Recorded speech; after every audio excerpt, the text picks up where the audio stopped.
Hello everyone, welcome back to Twilight Tales. If you're new here, don't forget to like, subscribe, and share for more spine-chilling stories that will haunt your sleep.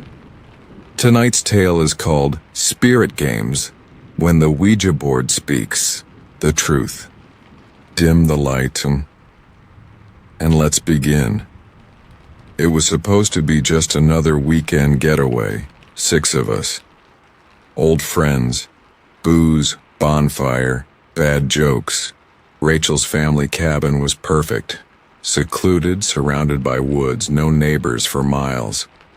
That meant no noise complaints, no interruptions, and no signal. Just us, and whatever we brought. On the second night, things got weird. Sam pulled out the board after our third round of shots and dared us to try it. We laughed at first. Who brings a Ouija board to a party? But Sam was serious. This isn't some toy store crap, he said. Got it from this antique place down south. The guy swore it worked. You got scammed, Vince said, half smirking. Sam shook his head. No. He warned me not to mess around with it. Said it speaks the truth whether you like it or not. Sounds fake, Kayla muttered, swirling wine in her glass. Let's find out, Mason said. But if we do this, no screwing around. We take it seriously. Agreed? I didn't like how heavy the air suddenly felt. Maybe it was the firelight playing tricks or the way the wind had picked up outside. But something about the board felt wrong from the second Sam set it on the table. It was old, handcrafted, black wood, faded markings, a pointer that looked almost organic. Bone, maybe. It had an oily sheen, like it had been touched too many times by too many hands. We gathered in a circle.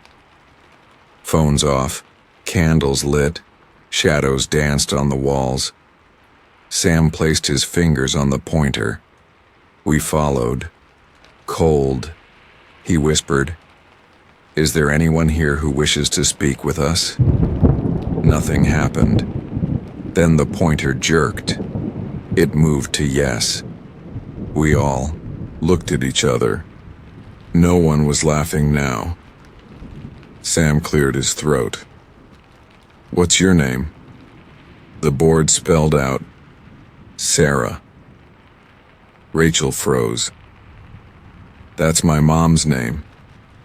"Could be a coincidence," I offered, though I didn't believe it. "Are you Rachel's mother?" Sam asked. "Yes." Rachel leaned forward, her face pale.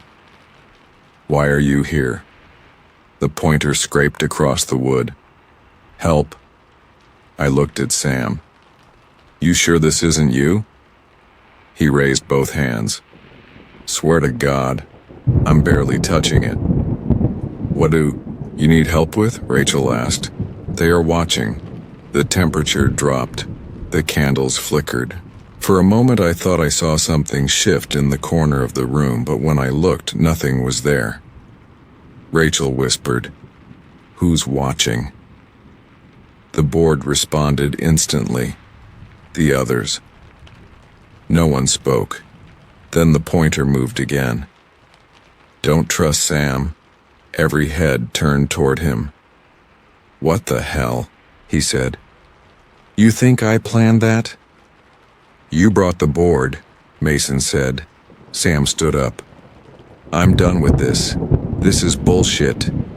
The moment he let go, the fire went out. All at once. Candles, too. The cabin plunged into darkness. "Someone!" screamed. My heart thundered in my chest. I couldn't see anything, just hear panicked breaths and footsteps thudding across the floor. Then the lights flickered back. We were still in the circle. But the cabin, it had changed. The walls were rotting. Mold streaked the ceiling. The windows were cracked. Grime smeared across the glass. The air smelled like meat left out in the sun. Vince backed away from the board. "What the hell is going on?" Rachel clutched her arms. "This isn't the cabin. This can't be real." Sam tried the door. It was locked. Mason smashed a window with a chair. The glass didn't even crack. It was like the cabin had sealed itself. Then came the voice, low, whispering. "From everywhere at once you were warned." The fire in the hearth crackled, pitch-black flames rising, showing a face inside, hollow eyes, open mouth, screaming, but we heard nothing. Kayla turned to the board. "What do we do now? How do we stop this?" The pointer moved again, too late. The shadows pulsed. A groan came from the ceiling. The lights dimmed, leaving only that dark fire to see by, and Rachel screamed.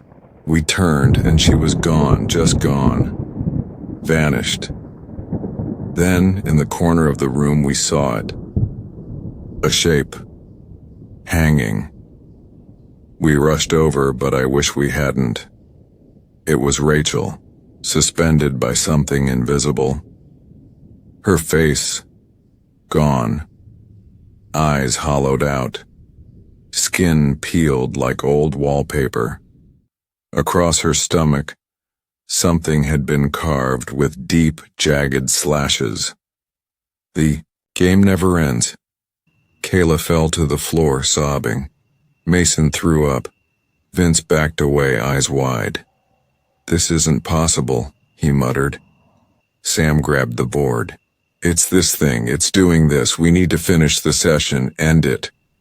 He tried to move the pointer, tried to slide it to the goodbye corner. It didn't budge. Instead, it moved on its own. "Now you play." The room shifted, like blinking and finding yourself somewhere else. We were outside. The woods. But they weren't the same. The trees were too tall, too twisted. The sky was red, and the moon, it was weeping black.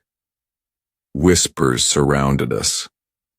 Shapes flitted between the trunks. Thin figures with too many arms, eyes glowing like hot coals. "Run," Mason said. We did. Branches clawed at our faces. The forest never ended. No matter where we turned, we always ended up back in that same clearing. And the board was waiting. And then Vince vanished, just like Rachel. 1 second he was running. The next, gone. Not a sound, not a scream, just absence. Sam was crying. "This is my fault. I brought it. I wanted to see if it worked. I didn't know it would. Trap us." "You said it was just a game," Kayla hissed. "I didn't know," he whispered. "I thought it would be fun." The shadows thickened around us. A voice crawled through the trees. "One of you must pay." Mason stepped toward the board. "Ask it what it wants." Kayla knelt beside him. "What do you need?" The answer came quick. "A life." "No," I said. "There has to be another way." But something was already dragging Mason back. A tendril of shadow had wrapped around his ankle. He screamed, tried to fight, but it yanked him hard. Into the dark. His screams went on far too long.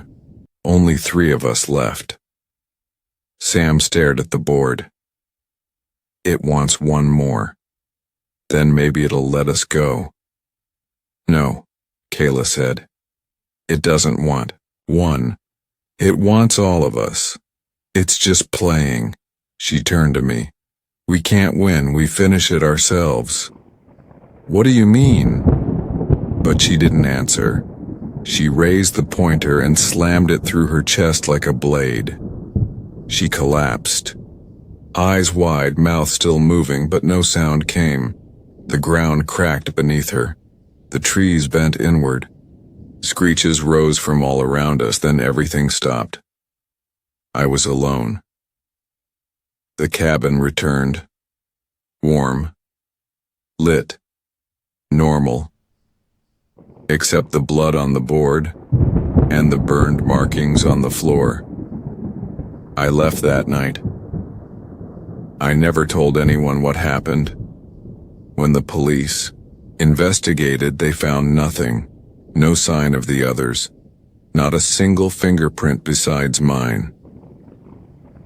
Weeks passed. Then the package arrived.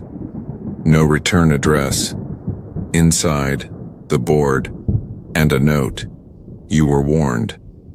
Now, it's your turn again. Thank you for watching Twilight Tales.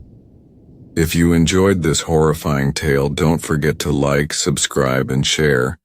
And if someone ever dares you to play with the board, maybe think twice. Good night.